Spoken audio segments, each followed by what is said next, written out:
What's going on, fellas? We are starting a new series on the channel because if you haven't noticed, I tend to like series. I think it kind of takes away the possibility of me over-analyzing and kind of getting paralysis by analysis about what video I'm going to make next. If I have a bunch of series, I need to continue making them. So this one's going to be kind of akin to the question series, but for non-lifting related questions, just to see if you guys liked it. The video where I talked about how getting strong has impacted my life did pretty well. So I think there's maybe potential that people want to see videos like this. And it's kind of helpful for the days where I didn't put together a video before training and I didn't film my training because after training, my brain is pretty zapped. My ability to put together like coherent informational content, not so good. So I think this will open up an option for me to still put out videos on those days that the people will potentially still like. So we're gonna get straight into the questions. What are your top 3 bands at the moment and of all time? I don't know at the moment, but we're gonna go all time off the top of my head. I really like The Sword. I really like Witchcraft. I really like Lil Jon. I like Young Buck. And then for 5th place, either DMX or Roy Jones. At my old boxing gym, we used to always play the old Body Headbangers album. And so that holds a very special place in my heart. The next one is dealing with stress. I imagine it's different for all of us, but I find it interesting how people deal with it. For example, some people believe stress is a choice, whereas others implement strategies to deal with it. Juggling work and deadlines, but still going to the gym, for example. That's a great question. In my opinion, the way I personally view it, I think there's 3 kind of strategies of stress management, right? And I think the first thing is understanding that stress isn't a bad thing. We need stress. If we had absolutely no stress in our life, we would all waste away into physical and intellectual weaklings, right?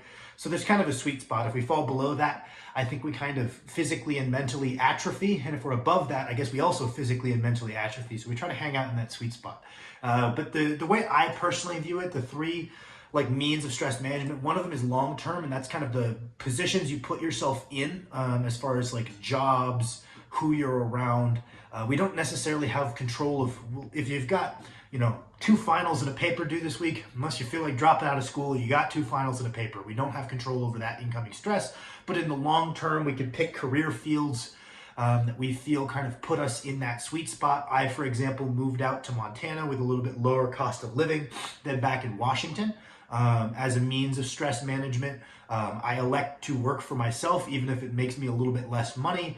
That way I basically can control my stressors a little bit better, because I know if I put as much work into getting strong as I would like to, that's a significant amount of stressors, and it would probably hold me back if I was working a job that had huge variability in how much incoming stressors I have. So you have that long-term, like who you're around, what you're doing type thing, but they can't be implemented in the short term.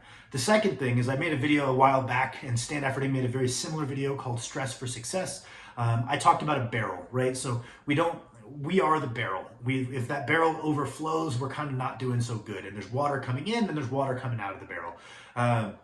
We can't always control how fast water is coming into that barrel, but we can control the size of the barrel, our capacity for stress. By having good habits, we can make ourselves a more robust human being. That might be getting 8 hours of sleep a night, making sure you follow a good nutrition plan, even when things are very busy, going out of your way to prep your meals, make sure you put some thought into what you're eating, making sure you get enough sleep. And this can make us a more robust human being we can't stop all this oncoming stress, but we're strong enough to deal with it. And I think that's a big part of it, is even in periods of life where you have a lot of stressors, you owe it to yourself that much more to try to keep in decent shape, to get your sleep, and to eat your diet that kind of facilitates being productive within your day. So I think we can control maybe how much water is coming in the long term, but not in the short term. We can control that size of the barrel. And then I think the third one you kind of mentioned there, which is what we're telling ourselves, our narratives about stress, right? Telling ourselves it's not innately a bad thing, saying it's not the worst thing in the world, right? To feel stressed. and that it will pass, right? Or whatever the strategy might be, that are kind of how you rationalize when you're feeling stressed. I think that would be my general third category. Those would be my general thoughts personally. The next one is, do you ever think about boxing again or regret going away from boxing? Any plans to try other martial arts in the future? That's a great question. I miss boxing all the time. I really enjoy combat sports. I follow UFC and boxing religiously. It's one of the few things I'm really passionate about outside of strength sports. And I miss it all the time. It's the one thing that I really enjoy the process of getting stronger. It's all very meaningful to me. I've never been a very social person.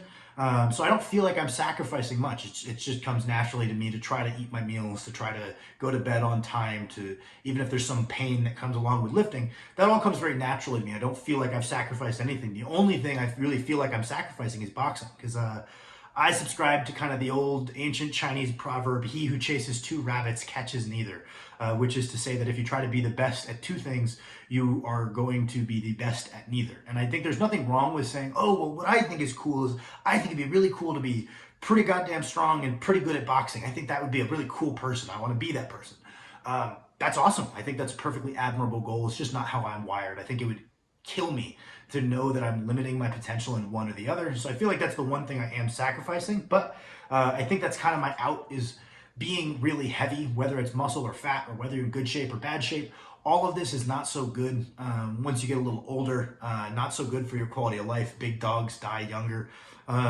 So at some point I will need to downsize, and I'm sure I'm going to enjoy being a bigger, stronger guy. And I think the way I'm going to get myself to do that is to immerse myself back into combat sports, because just like for me, getting bigger is a means of getting better at the thing I care about. Well, if I am competing even at just a local amateur level within a or a variety of combat sports, well, getting smaller is a means of getting better, because your gas tank is not going to be good up at 250, 260 at 5'10", or probably heavier, as I will get eventually. So definitely looking to get back into it down the line, especially just as a way to get myself to come down in weight.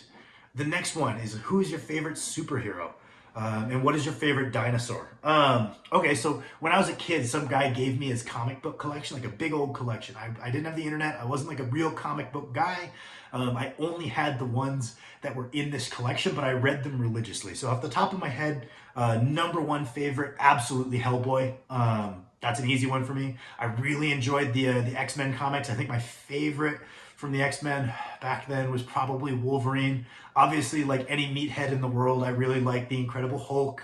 And then I had the OG Iron Man comics, where he like builds that first suit of that first Iron Man suit, and he looks like the Tin Man from the Wizard of Oz. And then like a couple more comics in, his big upgrade, instead of getting that cool red and yellow one, is he just spray paints it gold.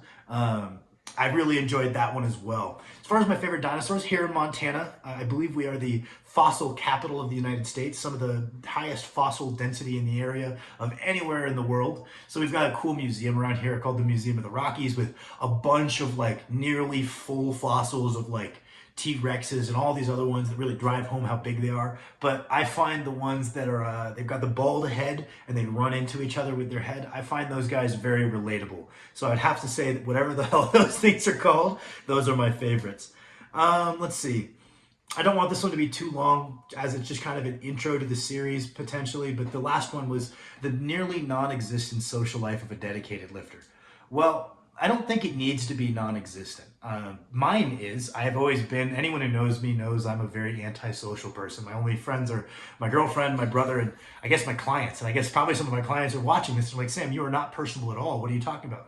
That is my version of being your friend. I do my best. But that's just how I've always been. It's not a sacrifice at all for me.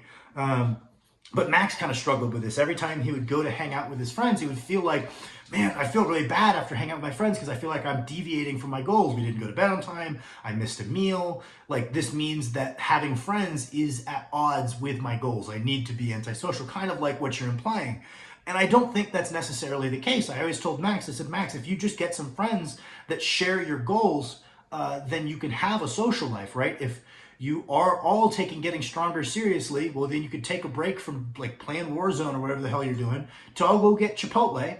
And that's, you get in a meal. None of you are missing a meal. It's probably close enough to your on diet meals that it's going to be about the same thing. So nobody misses a meal. You still get to hang out with your friends.